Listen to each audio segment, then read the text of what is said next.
Hi friends, welcome to kitchen queen. இன்றைக்கி நம்ம பார்க்க போகிற ரெசிபி தீபாவளி ஸ்பெஷல் தலப்பாக்கட்டி ஜீரக சம்பா chicken biryani. Thalappakatti style chicken biryani வந்து ரொம்பவே டேஸ்ட்டாக இருக்கும். நார்மலாக நம்ம செய்கிற பிரியாணியை விட இது வந்து நம்ம சுலபமாக செஞ்சிடலாம். நம்ம நிறைய வெங்காயம் தக்காளிலாம் நறுக்கி அந்த மாதிரிலாம் செய்யணும்னு கிடையாது. ரொம்பவே ஈஸியாக செஞ்சிடலாம். சாப்பிட்றதுக்கும் அவ்வளோ ஒரு டேஸ்ட்டாக இருக்கும். இது எப்படி செய்கிறதுன்றதை இந்த வீடியோவை நீங்கள் ஸ்கிப் பண்ணாமல் ஃபுல்லாக பார்த்தீங்கன்னா புரியும். வாங்க இப்போ வீடியோக்குள்ளே போகலாம். இப்போ வந்து நம்ம பிரியாணிக்கு தேவையான மசாலா அரைக்க போகிறோம். அதுக்கு 2 ஸ்பூன் அளவு மல்லி விதை, 1 ஸ்பூன் அளவு மிளகு, 1 ஸ்பூன் அளவு சோம்பு, 1 ஸ்பூன் அளவு சீரகம், ஒரு பிரிஞ்சி இலை, ஜாதி பத்திரி 1 எடுத்திருக்கேன், பட்டை கொஞ்சம் எடுத்திருக்கேன், கல்பாசி, ஸ்டார் சோம்பு, கிராம்பு ஒரு 3லேருந்து 4 ஏலக்காய் எடுத்துக்கலாம்.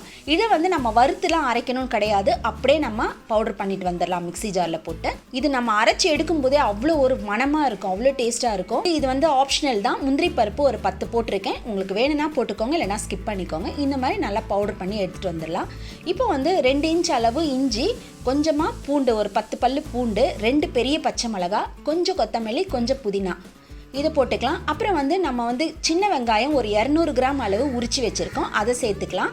சேர்த்துட்டு இதை வந்து நல்லா அரைச்சிட்டு வந்துடலாம். இதுக்கு வந்து உங்களுக்கு தண்ணி தேவைப்பட்டதுன்னா கொஞ்சமாக தண்ணி ஊற்றி, ரொம்ப மையாக அரைக்கணும்லாம் கிடையாது, அரைச்சி நம்ம வச்சுக்கலாம். இப்போ வந்து பிரியாணி பாத்திரத்தில் 2லேருந்து 3 ஸ்பூன் அளவு நெய் ஊற்றிக்கோங்க, 2 ஸ்பூன் அளவு எண்ணெய் ஊற்றிக்கோங்க. எண்ணெயும் நெய்யும் நல்லா காஞ்சதும் நம்ம அரைச்சி வச்சுருந்தோம் இல்லைங்களா, அந்த புதினா, கொத்தமல்லி, இஞ்சி, பூண்டு, அப்புறம் பச்சை மிளகா, வெங்காயம், அதை வந்து இதில் சேர்த்துக்கலாம். சேர்த்துட்டு 2லேருந்து 3 நிமிஷம் நீங்கள் நல்லா அதை வதக்கி விடுங்க. இதை நல்லா வதக்கி விட்டலாம். இப்போ வந்து நம்ம பட்டை லவங்கெல்லாம் இதுக்கு தனியாலாம் போட தேவையில்லை, ஏன்னா நம்ம ஆல்ரெடி அரைச்சி வச்சுருக்கோம். அதனால் நீங்கள் டைரெக்டாக இந்த விழுதை போட்டு நல்லா வதக்கி விட்டுக்கலாம். இது நல்லா ஒரு 3 நிமிஷம் நல்லா வதங்கிருச்சு. இப்போ இந்த ஸ்டேஜில் நம்ம பவுடர் பண்ணி வச்சுருந்தோம் இல்லைங்களா, அந்த பவுடரை நம்ம இதில் சேர்த்துக்கலாம். சேர்த்துட்டு நல்லா ஒரு 2 நிமிஷம் வதக்கி விடுங்க. இப்போ 2 நிமிஷம் ஆயிடுச்சு, நல்லா வதங்கிருச்சு பாருங்கள். இந்த ஸ்டேஜில் 1/4 ஸ்பூன் அளவு மஞ்சத்தூள், 1 ஸ்பூன் அளவு வெறுமிளகாய் தூள் போட்டுக்கலாம். காரம் வந்து உங்களுக்கு தகுந்த மாதிரி நீங்கள் போட்டுக்கோங்க. நான் ஆல்ரெடி 2 பச்சை மிளகாவை அரைச்சிருக்கேன். இப்போ 1 ஸ்பூன் மிளகாய்த்தூள் போட்டிருக்கேன். இப்போ 50 மில்லி அளவு தயிர், நம்ம கெட்டியான தயிர் எடுத்து அதை இதோட கலந்து ஒரு 2லேருந்து 3 நிமிஷம் நல்லா வதக்கி விடுங்க. இப்போ தயிரும் அந்த மசாலாவும் நல்லா வதங்கிருச்சு பாருங்கள். 3 நிமிஷம் ஆயிடுச்சு. இப்போ வந்து நம்ம இதில் சிக்கனை சேர்க்க போகிறோம். சிக்கன் வந்து நம்ம எப்போவுமே மேரினேட் பண்ணி நீங்கள் சேர்த்திங்கன்னா ரொம்ப நல்லாயிருக்கும். அதனால் சிக்கனை நான் வந்து மஞ்சத்தூள், உப்பு, மிளகாய்த்தூள், ஒரு 3 ஸ்பூன் தயிர் போட்டு ஒரு அரை மணி நேரம் ஊற வச்சுருந்தேன், அதை சேர்த்துக்கிறேன். நம்ம ஏன் அந்த மாதிரி ஊற வைக்கிறோன்னா, நமக்கு சிக்கன் சாப்பிடும்போது ரொம்ப ஹார்டாக இல்லாமல் நல்லா சாஃப்டாக இருக்கும். அதனால் நீங்கள் எந்த டிஷ் பண்ணுறதுனாலும் இந்த மாதிரி நீங்கள் பண்ணிவிட்டு செஞ்சிங்கன்னா ரொம்ப நல்லாயிருக்கும். இப்போ சிக்கனை வந்து நல்லா அந்த மசாலாவோடு நல்லா கோட் ஆகிற மாதிரி வதக்கி விட்டுருங்க. உப்பு வந்து போட்டுக்கோங்க. ஒரு 1 ஸ்பூன் அளவு உப்பு போட்டிருக்கேன். நான் ஆல்ரெடி சிக்கனில் கொஞ்சம் உப்பு போட்டு தான் மேரினேட் பண்ணி வச்சுருந்தேன். இப்போ வந்து 1 டம்ளர் அளவு தண்ணி மட்டும் முதல் சேர்த்துக்கலாம்.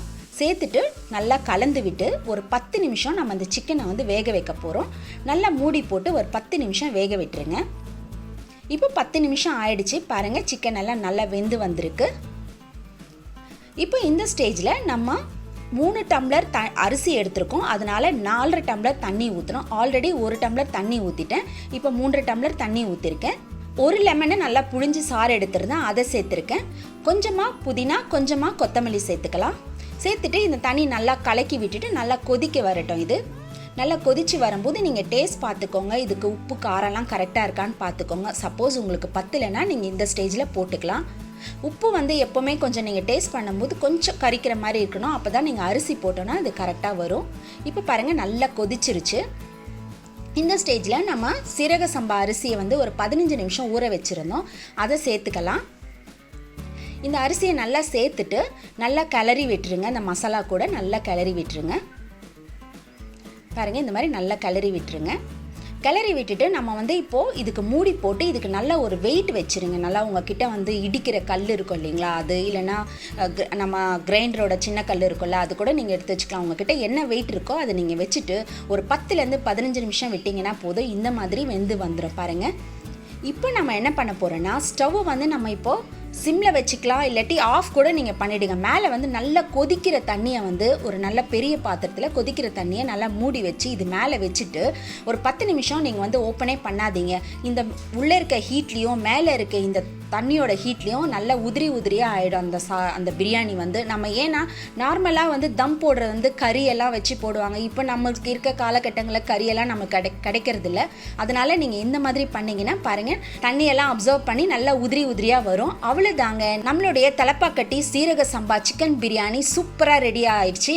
நீங்களும் தீபாவளிக்கு உங்கள் வீட்டில் இந்த மாதிரி பிரியாணி செஞ்சு ட்ரை பண்ணி பாருங்கள். உங்களுடைய ஃபீட்பேக்கை என்னுடைய கமெண்ட் பாக்ஸில் போடுங்க. இந்த வீடியோ உங்களுக்கு ரொம்ப பிடிச்சிருந்துன்னா உங்கள் ஃப்ரெண்ட்ஸ் அண்ட் ரிலேட்டிவ்ஸ்க்கு ஷேர் பண்ணுங்கள், லைக் பண்ணுங்கள், கமெண்ட் பண்ணுங்கள். நம்ம சேனலை சப்ஸ்கிரைப் பண்ணாதவங்க சப்ஸ்கிரைப் பண்ணிக்கோங்க. பக்கத்தில் இருக்க பெல் பட்டனை மறக்காமல் கிளிக் பண்ணிக்கோங்க. மீண்டும் உங்களை அடுத்த ரெசிபியில் சந்திக்கிறேன். Until then, bye.